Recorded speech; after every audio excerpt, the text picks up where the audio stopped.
आणि त्या क्षणी नैतिकने पायलच्या गालावर आपला हात ठेवला. त्या हाताचा भार आणि ऊब पायलला आणखी लाजवून गेला. पायल, मला माहीत आहे की ही रात्र आपली सुहागरात आहे आणि या रात्रीसाठी तू मनात काहीतरी स्वप्ने रंगवली असतील आणि त्यात काहीच चूक नाही. पण मला असं वाटतं की आपण या लग्नाच्या नात्यात बांधल्यानंतर अजून काही दिवस एकत्र घालवावेत. एकमेकांशी बोलावं, एकमेकांना समजून घ्यावं. पुढे तर आपल्याला कायमच जवळ यायचंच आहे. मग थोडी घाई न केली तर तुला चालेल का? यावेळी नैतिकने आपल्या मनातील गोष्ट पायलसमोर मोकळेपणाने मांडली होती. त्याचे शब्द ऐकून पायल काही क्षण त्याच्याकडे पाहत राहिली. मग हलकेसे हसून तिने मान होकारार्थी हलवली. ती त्याच्यापासून थोडी दूर व्हायला लागली. तेवढ्यात नैतिकने तिला थांबवले आणि विचारले, तुला वाईट वाटलं का?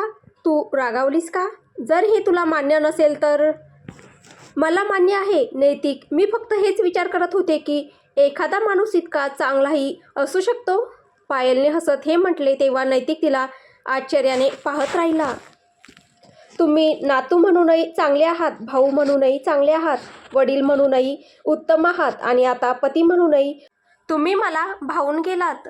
हे म्हणत पायल अजून थोडीशी पापणी झुकवते तेव्हा तिचे ते हास्य आणि त्या पापण्या पाहून नैतिकचे हृदय त्यालाच धिक्कारते की जी मुलगी आता त्याची पत्नी आहे तिच्याशी तो किती खूप मोठा अन्याय करत आहे. पायल पुन्हा नैतिककडे पाहते आणि म्हणते, आणि हे सगळे तेव्हाच शक्य होते जेव्हा माणूस माणूस म्हणून चांगला असतो आणि तुम्ही खूप चांगले माणूस आहात. नैतिक. इतके बोलून पायल नैतिकला मिठी मारते आणि नैतिक क्षणभर स्तब्ध होतो. चांगला माणूस आणि पायलचे हे प्रेम, आपण त्याला खरंच पात्र नाही असे तो मनाशीच विचार करत होता. पण ही गोष्ट तो पायलला सांगू शकत नव्हता. तिला कवेत घेण्यासाठी त्याचा हात सुद्धा उचलला गेला नाही. विचित्र अशा कश्मकशीत नैतिकचे हृदय जोरजोराने धडधडू लागले आणि ती धडधड ऐकून पायल हसत होती. तिने नैतिकच्या हृदयाच्या जागी आपला हात ठेवला आणि त्या बाजूच्या छातीवर हलकेच हात फिरवत म्हणाली, मला तुमचे म्हणणे मान्य आहे नैतिक. तुम्हाला जे हवे आहे तेच होईल कारण त्यामागची तुमची भावना चांगली आहे. तर मला त्यावर आक्षेप कसा असू शकतो? फक्त एवढीच एक विनंती आहे की ज्या प्रकारे आपण आत्ता जवळ आहोत आणि एकमेकांशी मनातील गोष्टी मोकळेपणाने बोलू शकत आहोत तसंच पुढेही राहायचं आहे मला. एवढं म्हणत पायल हसत नैतिकच्या हृदयाच्या जागेवर किस घेते आणि नैतिकचा हात स्वतःच्या पाठीवर ठेवते. तेव्हा अपराधी भावनेने नैतिक घट्ट डोळे मिटून घेतो आणि पायलच्या खातीर तिला आपल्या बाहूंमध्ये सामावून घेतो. काही वेळाने त्याला कळते की पायल त्याच्या बाहूंमध्येच झोपून गेलेली आहे. तेव्हा नैतिक तिला नीट झोपवतो. पायलपासून थोडा दूर होतो आणि कूच बदलून झोपायचा प्रयत्न करतो. सकाळची वेळ. सकाळचे 6:30 वाजले होते तेव्हा पायलचे डोळे उघडले. ती आपल्या घरी इतक्याच लवकर उठायची त्यामुळे तिची झोप सहज उडाली होती. कदाचित झोप उघडली नसती जर तिला रात्री उशिरापर्यंत झोप लागली नसती. पण नैतिकने जेव्हा तिला आपल्या बाहूंमध्ये सामावून घेतले तेव्हा तिच्या मनातील सगळे प्रश्न वितळून वाहून गेले आणि ती निवांत झोपून गेली. ती उठून बसली आणि सर्वप्रथम देवाची आठवण काढत हात जोडून त्यांना नमन केले. मग डोळे उघडून तिने नैतिककडे पाहिले. तो गाढ झोपेत पायलकडेच तोंड करून झोपलेला होता. काल रात्रीच्या गोष्टी आठवून पायल हसली आणि मग तयार व्हायला निघून गेली. ती तयार होईपर्यंत 7:15 वाजले होते. तेवढ्यातच नैतिकच्या फोनचा अलार्म वाजू लागला. तो डोळे बंद ठेवूनच उठला आणि फोनचा अलार्म बंद करण्यासाठी हात पुढे केला. पण फोनऐवजी त्याला एका हाताचा स्पर्श झाला. नीट डोळे उघडून पाहिलं तेव्हा तो पायलचा हात होता कारण पायलही तिथेच अलार्म बंद करण्यासाठी आली होती. नैतिकने पायलवरून नजर हटवली नाही आणि पायलही आता सरळ उभी राहिली. ती अगदी नव्या नवरीसारखी सजलेली होती. संपूर्ण साजशृंगारासह आकाशी रंगाची साडी तिने नेसलेली होती. ते मी अलार्म बंद करण्यासाठी आली होती म्हणून तुमच्या फोनला स्पर्श केला, पायल थोडीशी संकोचून म्हणाली. हो, काही हरकत नाही, नैतिकही हळूच म्हणाला आणि पलंगावरून उठला. तुम्ही रोज याच वेळेला उठता का? पायल त्याच्याजवळ येत विचारू लागली. हो, नैतिक म्हणाला. मग उद्यापासून तुम्ही अलार्म लावू नका. आता मी दररोज तुम्हाला उठवत जाईन, पायल थोडीशी संकोचून आणि लाजत म्हणाली. तिला माहीत होते की ठरवून झालेल्या लग्नात सगळ्यात जास्त महत्त्व संवादाला आणि एकमेकांना दिलेल्या वेळेला असते. आणि आता तिला असे वाटत होते की पुढाकार घेण्याची अपेक्षा फक्त नैतिककडूनच का ठेवावी? ती स्वतः तर बोलू शकते, आणि जर ती स्वतःहून पुढे येऊन बोलली तर कदाचित नैतिकच्या मनात असलेला जो संकोच आहे तो कमी होईल. माझ्यामुळे तू का त्रास करून घेशील? त्रास होण्यासारखं काहीच नाही नैतिक, मी 6:30ला उठतेच, पायल हसत म्हणाली. ठीक आहे मग तूच मला उठव, नैतिक हलकंसं हसत म्हणाला. त्याचं हलकंसं हसणं पाहून पायलची सकाळच सुंदर झाली.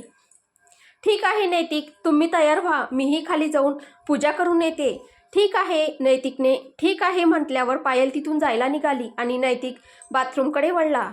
तेवढ्यात पायलने त्याला हाक मारली. नैतिक! आपलं नाव ऐकताच नैतिकने पायलकडे पाहिलं. मी चांगली दिसते ना?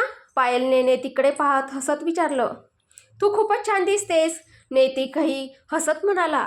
थँक्यू नैतिक, लवकर या, मी तुमची वाट पाहते, पायल खूप आनंदाने म्हणाली आणि बाहेर निघून गेली. ती गेल्यानंतर लगेचच नैतिकचे हास्य नाहीसे झाले आणि त्याने काही क्षणांसाठी डोळे मिटून घेतले. दुसरीकडे पायल खाली आली तेव्हा अभिरामजी आणि सरिताजी दिवाणखान्यात चहा घेत बसले होते. सरिताजींचा इशारा होताच पायल थेट देवघरात गेली आणि पूजा केली. महादेवाकडे सर्वांना निरोगी आणि आनंदी ठेवण्यासाठी प्रार्थना केली आणि मग अभिरामजी व सरिताजींकडे गेली. जाताच तिने दोघांच्या पाया पडण्याचा प्रयत्न केला. सरिताजी तिला पुन्हा थांबवणारच होत्या, पण यावेळी पायल म्हणाली, मला वाकण्यात काहीच अडचण नाही आजी, मी माझ्या घरीही सकाळी पूजा झाल्यावर आईबाबांचे पाया पडत असे आणि आता इथेही तुम्हा लोकांचे, कारण ते सुद्धा माझेच आहे आणि तुम्ही सुद्धा. मोठ्यांचे पाया पडणे म्हणजे आशीर्वाद घेणे असते, कंबर वाकवणे नाही. पायलने हे शब्द हसत सांगितले होते. तिचे ते हास्य आणि बोलणे ऐकून सरिताजी काहीच बोलू शकल्या नाहीत.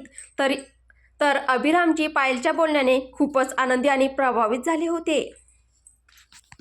पायलने पाया पडताच अभिरामजी आणि सरिताजी दोघांनीही तिला आशीर्वाद दिला. तुला गोडात खीर किंवा हलवा बनवता येत असेल तर आज त्यापैकी काहीतरी कर, रीत आहे म्हणून एकदा तरी बनवावंच लागतं, सरिताजी शांतपणे म्हणाल्या. एकदाच नाही आजी, मी रोजच स्वयंपाक करेन, तुम्ही काळजी करू नका, पायल म्हणाली. नाही, काही गरज नाही, कालच तर सांगितलं होतं ना मी की लक्ष्मी आहे या सगळ्यासाठी, सरिताजी थोड्या चिडचिडीतपणे पटकन म्हणाल्या. ते ऐकून पायल थोडी आधी घाबरली, पण लगेचच तिच्या चेहऱ्यावर उदासी आली. सरिता पायलशी अशा पद्धतीने का बोलत आहे? अभिरामजी थोड्या कडक आवाजात म्हणाले. तेव्हा सरिताजींना आपल्या बोलण्याच्या ढंगाची जाणीव झाली आणि त्या शांत झाल्या. पायल बाळा, तू आता गाजराचा हलवा बनवशील तर नैतिक, आयान आणि सरिता खुश होतील, आणि रव्याचा शिरा तूप आणि दुधात बनवशील तर मी खुश होईल. नीट विचार कर, तुला कोणाला खुश करायचं आहे, कारण शगुन तर मीच देणार आहे. अभिरामजींनी उदास झालेल्या पायलला आनंदी करण्यासाठी हे म्हटले तेव्हा त्यांचे बोलणे ऐकून उदास झालेली पायल हसली. पायल, तू किचनमध्ये जा, लक्ष्मी तुला मदत करेल, अभिरामजी म्हणाले. पायलने मान हलवली आणि ती निघून गेली. पायल जाताच अभिरामजी सरिताजींकडे नाराजीने पाहू लागले. तोपर्यंत नैतिकही खाली आला. त्याने यावेळी तपकिरी रंगाचा कुर्ता आणि पांढरा पायजमा घातला होता. एका हातात घड्याळ होतं. स्वच्छ चेहऱ्यावर शांतता होती. तो खाली आला, देवघरात जाऊन हात जोडले आणि मग आजोबा आजींकडे आला. तो तिथे पोहोचला तेव्हा अभिरामजी सरिताजींशी नाराजीने बोलत होते. तू तिच्याशी असं का वागतेस सरिता? या वयात असा चिडचिडेपणा, राग शोभतो का? आपली आता जगायला वर्ष तरी किती उरले आहेत की तू हे सगळं करत आहेस? आजोबा, तुम्ही असं का बोलताय? नैतिक अभिरामजींच्या खांद्यावर हात ठेवत म्हणाला. मग मी काय बोलू? कालपासून ही नयनाचा राग पायलवर काढतेस. अभिरामजींनी नयनाचं नाव घेताच नैतिकने आपली नजर वळवली. मी पायलवर कुठलाही राग काढलेला नाही. मला फक्त एवढंच वाटतं की तिने ते सगळं करू नये जे मला नको आहे, सरिताजी चिडून म्हणाल्या. सरिता, तू आजोबा, आजी हे सगळं सोडून द्या. मी पायलशी बोलेन की आजी ज्या गोष्टीसाठी तिला नकार देतील त्या तिने करू नयेत, नैतिक म्हणाला. नैतिक, आता तू वेड्यासारखं वागू नकोस, तुलाही सरितासारखंच करायचं आहे, अभिरामजी म्हणाले. मला काहीच करायचं नाही, आजी आणि तुम्हाला दुखावलं जाऊ नये एवढंच मला हवं आहे, दुसरं काही नाही, नैतिक म्हणाला. आणि त्यासाठी तू पायलला दुःख देशील? त्याचं काय? अभिरामजींनी विचारलं. ती समजूतदार आहे, समजून घेईल, नैतिकने मान खाली घालत म्हटलं. असं वाटतं की ती बिचारी या घरात तिच्या समजूतदारपणाची शिक्षा भोगणार आहे, कारण तू तिच्याशी लग्न का केलं आहे हे मला जास्त चांगलं माहीत आहे, असं म्हणत अभिरामजी रागाने तिथून निघून गेले, नैतिक आणि सरिताजींना विचारात टाकून. नयना, तू अशा पद्धतीने भांडी का आपटतेस? आता माझं भांडी ठेवणं सुद्धा तुम्हाला आपटणं वाटतंय का? अशा रागात काम का करतेस? लक्ष्मी असताना सुद्धा सगळ्यांना माझ्याच हातचं जेवण हवं असतं. सगळ्यांनी किती विचित्र नखरे पाळलेत. नवऱ्याला सुद्धा आपलीच माणसं दिसतात, जणू मी काहीच नाही. ठीक आहे, उद्यापासून तू स्वयंपाक करू नकोस, लक्ष्मी करेल. तू राग करू नकोस. राहू द्या आजोबा, तुमचं मोठेपण मी पुरेसं पाहिलं आहे. तुम्ही बाहेर बसा, नाहीतर तुमचा नातू इथे येईल आणि 4 गोष्टी मला ऐकवेल.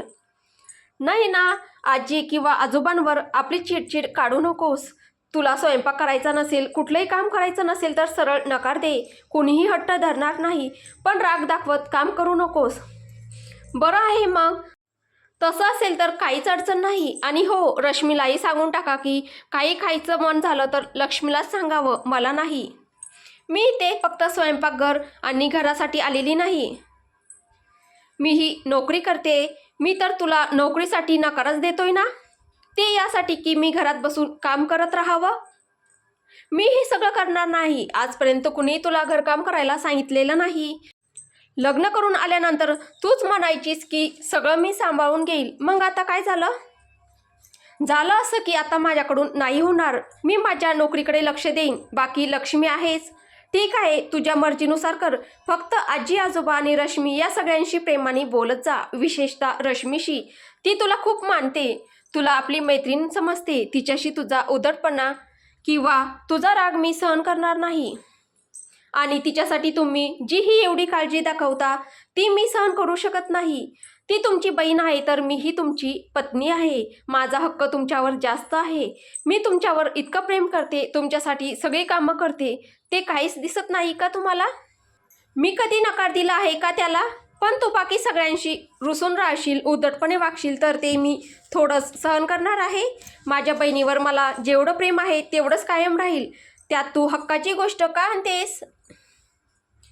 मला हवं आहे की तू त्यांच्यावरही तितकंच प्रेम करावंसं जितकं माझ्यावर करतेस. ठीक आहे, आता मी सगळ्यांशी प्रेमाने बोलेन, फक्त तुम्ही माझ्यावर प्रेम करत राहा. ते कामाचं टेन्शन होतं म्हणून स्वयंपाकघरात काम करताना चिडचिड बाहेर आली. मी आजोबांची माफी मागेन. आता तुम्हीही मला माफ करा. या ना माझ्याजवळ. मी कधी नकार दिला आहे का जवळ येण्यासाठी किंवा प्रेम करण्यासाठी? नैतिक पुढे गेला आणि नयनाच्या बाहूंमध्ये सामावून गेला. सरिताजी आणि नैतिक आपल्या विचारातून तेव्हा बाहेर आले जेव्हा किचनमधून काही आवाज आला. नैतिक किचनकडे गेला. त्याने पाहिलं किचनच्या वॉशबेसिनमध्ये पायल काही भांडी धुत होती आणि तेवढ्यात एक मोठं पातेलं तिच्या हातातून निसटून खाली पडलं. हातातून निसटलं, पायल हसत म्हणाली आणि लगेचच गाजराचा हलवा बनवण्यासाठी कढई गॅसवर ठेवली. नैतिककडे पाहत ती म्हणाली, आज सगळ्यांच्या आवडीचं गोड बनवणार आहे. तिचं बोलणं ऐकून नैतिक काहीच बोलला नाही आणि परत बाहेर निघून गेला. किचनमध्ये काजू बदाम चिरत असलेल्या लक्ष्मीजींच्या चेहऱ्यावर ना आनंद होता ना राग. त्या शांतपणे आपलं काम करत होत्या, पायलशी काही न बोलता. पायलने काही विचारल्यावर त्या फक्त हो किंवा नाही एवढंच उत्तर देत होत्या. इकडे पायल सगळ्यांना आनंदी ठेवण्यासाठी किचनमध्ये मन लावून काम करत होती, तर इकडे सकाळचे 10 वाजायला आले होते. मात्र रश्मी अजूनही झोपलेलीच होती आणि तिला उठवण्यासाठी राजीव तिच्यासाठी कॉफीचा कप घेऊन खोलीत आला होता. राजीव कॉफी घेऊन रश्मीला उठवायला आला आणि रश्मी ही आळोखे पिळोखे देत राजीवच्या गालावरून हात फिरवत उठली आणि म्हणाली, ब्रश करेपर्यंत कॉफी थंड होईल. राजीव, माझं ब्रश झाल्यावर घेऊन आला असतास. थंड होणार नाही आणि झालीच थंड तर खाली जाऊन दुसरी बनवून देईन. राजीव रश्मीच्या कपाळावर किस करत म्हणाला. थोड्या वेळाने रश्मी आणि राजीव खाली आले तेव्हा सरलाजी आणि गंगाधरजी दोघेही त्यांचीच वाट पाहत बसले होते. रश्मी जाऊन थेट त्यांच्यासमोर पायावर पाय ठेवून बसली आणि तोंडावर हात ठेवत जांभई देऊ लागली. रश्मीने यावेळी पिवळ्या रंगाचा सूट परिधान केला होता आणि राजीवने फॉर्मल कपडे घातले होते. ती अशा पद्धतीने बसलेली पाहून राजीव आणि त्याचे आई वडीलही एकमेकांकडे पाहू लागले, पण काहीच बोलले नाही. फक्त हलकंसं हसले, मात्र ते हास्य फारच खुललेलं नव्हतं. रश्मी बाळा, तुला इथे चांगलं वाटतंय ना? काही अडचण तर नाही ना? सरलाजी हसत विचारू लागल्या. आंटी, आताच तर एकच दिवस झाला आहे, एक दिवसात कसं उत्तर देऊ? असं गमतीशीरपणे म्हणत रश्मी हसू लागली. तुला इथे कधीच काही अडचण येणार नाही रश्मी, आणि आंटी नाही त्यांना आई म्हण. जशी माझी आई आहे तशीच तुझीही आई, राजीव प्रेमाने म्हणाला. नाही राजीव, मी तुला आधी सांगितलं होतं की मी त्यांना अंकल आंटी म्हणूनच हाक मारेन, मी त्यांना आई बाबा म्हणून हाक मारू शकत नाही. असं म्हणताना रश्मीचा चेहरा गंभीर झाला होता. हो, पण आता तर लग्न झालं आहे ना, म्हणूनच मी सांगतोय, राजीव प्रेमाने म्हणाला. मी तुला तेव्हाच सांगितलं होतं राजीव, की लग्नानंतरही मी त्यांना आई बाबा म्हणणार नाही. मी आधी स्पष्ट केलं होतं, मग आता अशी गोष्ट का काढतोयस? पण रश्मी, राजीव, जेव्हा तिचं मन नाही तेव्हा सोडून दे ना, वाद घालू नकोस. लग्नाच्या पहिल्याच दिवशी असे वाद बरे वाटत नाहीत. गंगाधरजी हसत म्हणाले. जर तुम्हा दोघांना वाईट वाटलं असेल तर आय एम सॉरी, पण खरंच मी राजीवला आधी स्पष्ट सांगितलं होतं. असं म्हणत रश्मीने सरलाजी आणि गंगाधरजींकडे पाहिलं. काही हरकत नाही बाळा, तू आम्हाला आंटी अंकलच म्हण, या नात्यात प्रेम तरी राहणारच ना. तू फक्त माझ्या राजीवला आनंदी ठेवू, त्याच्या आनंदासाठीच आम्ही घाईघाईत तुमचं लग्न लावून दिलं आहे, सरलाजी आनंदाने म्हणाल्या. सरलाजींचं ते बोलणं ऐकून रश्मी खुश झाली आणि राजीवही हसत तिच्याकडे पाहू लागला. तर दुसरीकडे जेवणाच्या टेबलावर इतर नाश्त्यासोबत रव्याचा शिरा आणि गाजराचा हलवा लक्ष्मीजी लावत होत्या. तोपर्यंत अयानही आंघोळ करून खाली आला होता. सगळे टेबलावर बसले होते, फक्त पायल वगळता. काय झालं पायल बाळा, तूही बस, अभिरामजी म्हणाले. आजोबा, मी फक्त आज सर्व करू का? मी गोड केलंय ना? पायल, तोच प्रश्न पुन्हा पुन्हा का विचारतेस? सांगितलं आहे ना तुला की लक्ष्मी जे आहेत. हे नैतिकने रागाने नाही, पण ज्या पद्धतीने म्हटलं, ऐकताच पायलचं मन खचून गेलं आणि ती पटकन खुर्चीवर बसली. हे फक्त नैतिकलाच नाही तर इतर सगळ्यांनाही जाणवलं की तिला वाईट वाटलं आहे. बाबा, तुम्ही असं का बोललात? पायल आंटी उदास झाली. अयान नैतिकला म्हणाला. तेव्हा नैतिक काहीच बोलू शकला नाही. अयान बाळा, प्रत्येकाकडून समजूतदारपणाची अपेक्षा ठेवू नये, कारण जे खरोखर समजूतदार असतात ते जास्त ऐकतात, कमी बोलतात. लक्ष्मी, नाश्ता वाढ, अभिरामजी म्हणाले. तेव्हा नैतिक आणि सरिताजी एकमेकांकडे पाहू लागले आणि मग अभिरामजींकडे. पायल बाळा, काय झालं? आपलं ताट नीट सरळ ठेव, अभिरामजी म्हणाले. नैतिकनेही ते लक्षात घेतलं, पण तोपर्यंत अय्यांनी पायलचं ताट सरळ केलं आणि म्हणाला.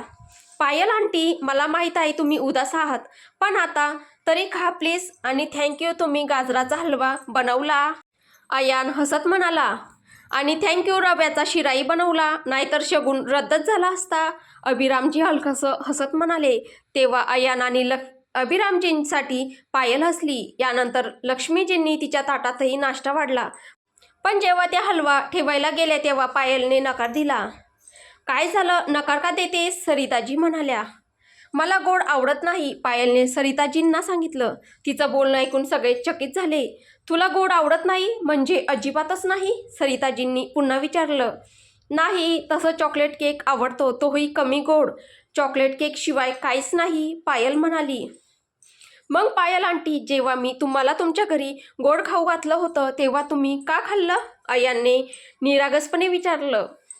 कारण तू मला खूप प्रेमाने भरवलंस, म्हणून मी खाल्लं, पायलने अय्यांच्या नोटीवर हात ठेवत प्रेमाने सांगितलं. तिचं ते बोलणं अय्यांना खूप आवडलं. बाळा, तुझ्या घरच्यांनी आम्हाला असं काही सांगितलं नव्हतं की तुला गोड आवडत नाही, अभिरामजींनी थोड्या आश्चर्याने म्हटलं. ते कदाचित विसरले असतील आजोबा, असं म्हणत असतानाच पायलचं हसू फिकं पडलं. तर आता पुढे काय होईल हे आपल्याला पुढच्या भागात पाहायला भेटेल. तुम्हाला ही कथा कशी वाटते आहे कमेंटद्वारे नक्की कळवा. कथा आवडत असेल तर व्हिडिओला लाईक करा, शेअर करा. कथेचे पुढील भाग ऐकण्यासाठी आपल्या चॅनलला सबस्क्राईब करा. धन्यवाद.